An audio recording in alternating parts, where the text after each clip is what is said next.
Would you like to hear my summary report for my first month back in real estate, including two seller leads that I found that one is already under contract and one I just met today? If you want to hear about that, you're in the right place. Let's chat.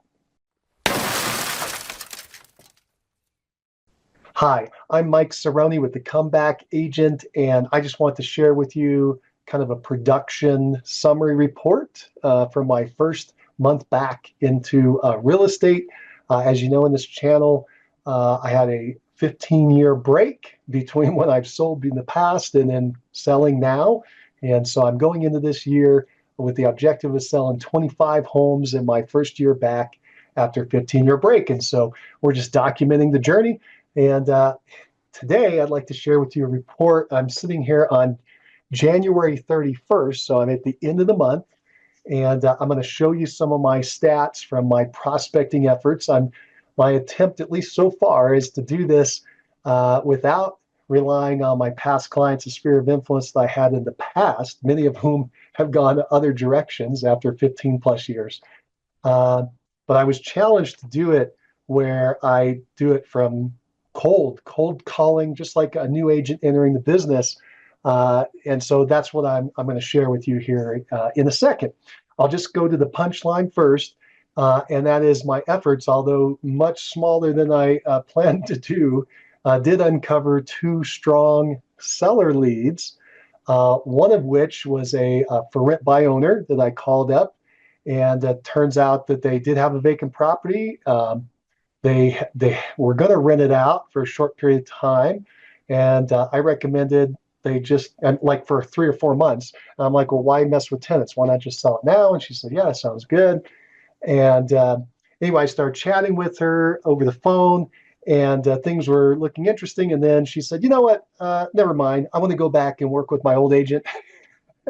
They just helped us buy another place.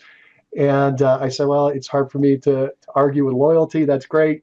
And I just looked, and in fact, they did list the property. So that was the beginning of January. They listed it, and 4 days later, it's under contract. So it's already under contract and pending. So not good for me, as far as my business, but it's great for them, and it's great for the efforts. And what I mean by that is I'm making these calls and these dials, and they resulted in a true seller, somebody who really wants to sell their place or put it back on the market and put it on the market, and they found a buyer, right? So that's pretty cool. And they found it quick. So there was a good seller lead from the effort. So for rent by owners, kind of interesting. I hadn't prospected that group before. I'll show you the actual numbers in a minute. But then a second seller I just located from expired listings, which I hadn't been working with, but I had seen a video about text messaging expired listings. I thought, well, I'm going to try it out, test it out. So I texted 20. I ended up communicating with 4. One told me to go jump in the lake. One told me theirs was already sold. Another said they rented it out and don't have a current desire to sell, but became a long-term lead. She said, yeah, go ahead and keep me updated on the market, and I'd love to hear what's happening as we're going along. And then the last one actually looks pretty good. So this is a person who wants to sell a property, sell a townhome, and buy a house. And she had just got a big dog, and that I just met. So I kind of let the cat out of the bag. But I went over and I was able to schedule a preliminary listing appointment, a preview appointment. I decided to do this in 2 steps because of her situation. She's got a lot of things in the air. And I thought, I'm just going to kind of ease myself into this and meet her first. So I went over there with nothing but my phone. That's it. In fact, I'm dressed like I'm dressed now. And I told her, I'm going to come over there just dressed regular. And she said, yeah, that's great. I just want to meet you, and so forth. And so we had a nice little hour-long conversation where we talked about her goals, her desires, and I'm connecting her with a lender to make sure the other side's going to work well before we do anything, putting her place on the market. That's the other reason I'm taking it slow. And anyway, it was a good conversation. Don't know if anything will pop out of it, but it's a high probability that it will, and hopefully it'll be with us. So my point again is that my little bit of prospecting effort brought up two really good seller leads. One that may end up listing with me and buying, and the other who it was pretty close. And if I pushed it, maybe I could have got myself an interview. I didn't push very hard. But my point is they're two solid seller leads. And then I've also generated some longer term leads. I mean, really long, really kind of weak, but maybe a year plus leads. Which is part of my plan to create just a database of people. So let me do this. Let me show you. If you like to see some information, I'll show you my screen. And hopefully you can see this. I'm going to try to get this out of the way. It always kind of gets in the way. Hopefully you can see everything. I'm going to move myself down here. Hopefully that works okay. But anyway, this is my tracking sheet. In fact, I'll try to make it bigger. There you go. All right, so this is my tracking sheet. And so I've got PCSOI that I'm tracking. If I haven't actually reached out to my PCSOI, as I mentioned why earlier, but I have done a little bit of work at reaching out to, there we go, expireds. So I was kind of jumping around. And then also some circle prospecting, just general calls in an area. And then we had some for rent by owners that we've reached out to. And then I had an objective as well to reach out to absentee owners, which I don't think I have done this month yet. But let's go ahead and look. So first of all, the PCSY will just go across. You can see so far nothing there in that column. Now let's go down to the expireds. And expireds are interesting because I have, these are phone calls, but then I have text messages. Okay, because I told you I was experimenting with the text messages. And so let's go see what I've got here. It's not a lot of activity. I was supposed to be doing 200 dials a day, not even close. But here, so here we go. This is all I did on expireds. I had 11, right there, 11 texts. I just sent out 11 text messages on just a couple days ago on Tuesday. 3 responded. And one agreed to be a long-term lead into the newsletter, and one of those actually ended up becoming a appointment that I met today. But let's keep going. Then the next day I did 9, so I did a total of 20. It just happened to be in a small little area I was worked out to be 20, and I didn't want to send a whole bunch on one day at each day. I don't know what the spam filter things are, so I just kind of took it easy. But I did 9, and had 1 text conversation from that one. And I've already told you the results of the conversations, but here it's showing that the next day through a series of conversations. So let me show you this. I had a text here, and then I got into a communication back and forth. It took a couple days because you'll text, and then they might text in an hour or a minute, but they might also wait like 5 hours or whatever.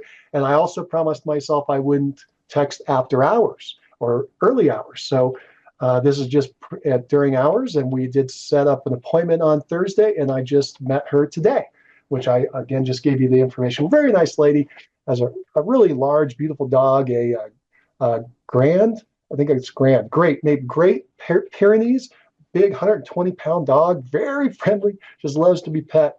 Anyway, it was a nice little conversation, learned a lot about her, and again, I think that's probably going to go somewhere. So that's actually a great lead.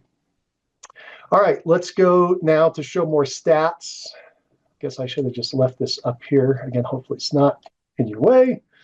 But let's go down. What else do we got? So those were expired. Then we had some circle prospecting. Did we make any circle? I think we made just a few.